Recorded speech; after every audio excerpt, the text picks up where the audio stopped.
Hi friends, फैमपेट kitchen हाउसे सकलके स्वागत जानिए आमी नंदिनी आज आपनादेर साथे शेयर करछि बয়েলড एग पिज्जा। बाड़ीते छोटोखाटो बाच्चादेर जदि कोनो पार्टी दिते चान तो এই রেসিপিটি অবশ্যই ট্রাই করতে পারেন স্টার্টার হিসেবে। ছোটদের জন্য বেস্ট একটি রেসিপি আর এই রেসিপিটি শেষ পর্যন্ত দেখার অনুরোধ রইল। খুব চটজলদি কিন্তু রেসিপিটি তৈরি করে নেওয়া যায়। রেসিপিটি যদি ভালো লেগে থাকে আমার চ্যানেলকে সাবস্ক্রাইব করে আমার পাশে থাকার অনুরোধ রইল আপনাদের সকলের কাছে। আর পাশে থাকা বেল আইকনটি অনে সেট করে দেবেন যাতে নতুন কোনো রেসিপি আপডেট করলে তার নোটিফিকেশন সবার আগে আপনাদের কাছে পৌঁছে যায়। তাহলে চলুন দেরি না করে ঝটপট শুরু করে দেওয়া যাক আজকের রেসিপি বয়েলড এগ পিৎজা। এই রেসিপিটি তৈরি করার জন্য আমি এখানে 3টে বড় সাইজের মুরগির ডিম নিয়ে নিয়েছি। এবার আমি ডিমগুলোকে সিদ্ধ করে নেব, তবে ডিমগুলোকে আমি হার্ড বয়েল করব না। সসপ্যানে জল দিয়ে ডিম দিয়ে দিলাম, তার মধ্যে দিয়ে দিচ্ছি অল্প পরিমাণে একটু লবণ।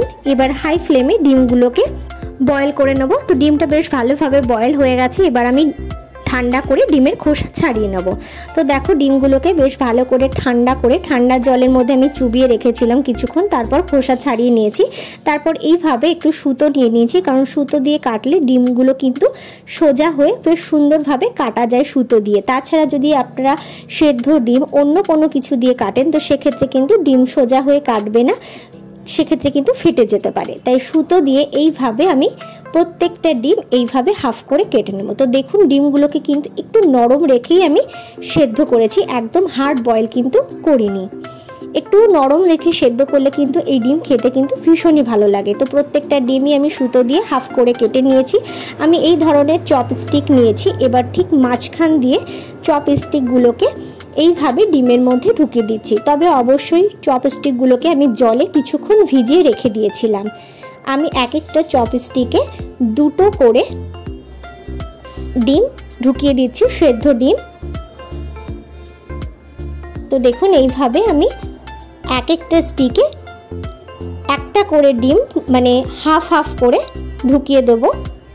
আমি এখানে ডিমের এই পিৎজাটা তৈরি করে আপনাদের দেখাচ্ছি। আপনারা আপনাদের পরিমাণ বুঝে কিন্তু ডিম নিয়ে এই রেসিপিটি তৈরি করতে পারেন। খুব চটজলদি কিন্তু এই রেসিপিটি তৈরি হয়ে যায় আর খেতে কিন্তু খুবই ভালো লাগে। বাচ্চাদের কিন্তু ভীষণই পছন্দের একটি রেসিপি। এবার আমি কি করব, সসপ্যানের মধ্যে সামান্য একটু বাটার দিয়ে দিচ্ছি। গ্যাসের ফ্লেমটা কিন্তু একদম লোতে রেখে দিয়েছি, একদম লো ফ্লেমে রেখেই কিন্তু এই রেসিপিটি তৈরি করতে হবে। প্রথমে বেশ ভালো করে প্যানের মধ্যে বাটারটাকে লাগিয়ে নিলাম, তারপর ডিমগুলোকে এইভাবে প্যানের উপর বসিয়ে দিচ্ছি। গ্যাসের ফ্লেম কিন্তু একদম হাই রাখা যাবে না, লো ফ্লেমে রেখেই সম্পূর্ণ রান্নাটা করতে হবে।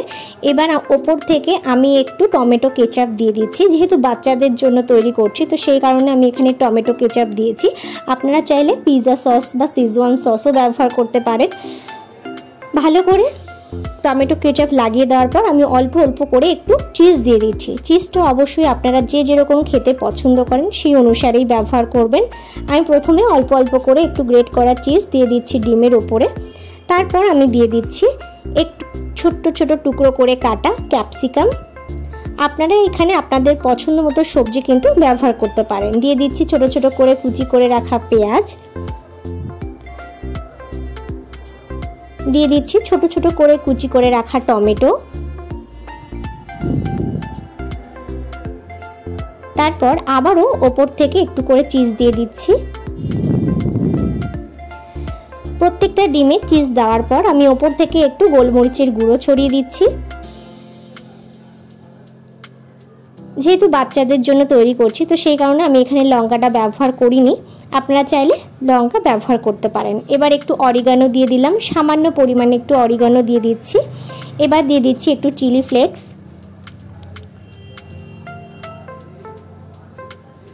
আবারও একটু অরিগানো দিয়ে দিচ্ছি ওপর থেকে। তারপর দিয়ে দেব সামান্য পরিমাণে একটু একটু করে লবণ। তারপর ঢাকা দিয়ে আমি রেখে দেব ঘড়ি ধরে 2 মিনিট। 2 মিনিটের মধ্যে কিন্তু এটা সম্পূর্ণ তৈরি হয়ে যাবে। ফিরে আসছি 2 মিনিট পর। দেখুন 2 মিনিট হয়ে গেছে। বয়েলড এগ পিৎজা কিন্তু একদমই রেডি। গরম গরম এই রেসিপিটি খেতে কিন্তু ভীষণই অসাধারণ লাগে। বাড়িতে ছোটোখাটো বাচ্চাদের কোনো অনুষ্ঠান করতে চাইলে এই রেসিপিটি আপনারা বাড়িতে অবশ্যই ট্রাই করতে পারেন। খুব কম সময়ে কিন্তু চটজলদি এই রেসিপিটি তৈরি হয়ে যায় আর খেতে কিন্তু ভীষণই সুস্বাদু। বাচ্চাদের জন্য খুব পছন্দসই একটি রেসিপিটি বাড়িতে ট্রাই করে দেখতে পারেন। আশা করছি আপনাদেরও ভীষণ ভালো লাগবে। রেসিপিটি বাড়িতে ট্রাই করে আমাকে কমেন্ট করে জানাতে ভুলবেন না যে আজকের রেসিপিটি আপনাদের কেমন লাগলো। রেসিপিটি যদি ভালো লেগে থাকে লাইক করবেন, শেয়ার করবেন। সকলে ভালো থাকুন, সুস্থ থাকুন এই কামনা নিয়ে এখানেই শেষ করছি। আবারও ফিরে আসবো নতুন কোনো রেসিপির ভিডিও নিয়ে। ভিডিওটি শেষ পর্যন্ত দেখার জন্য অসংখ্য ধন্যবাদ।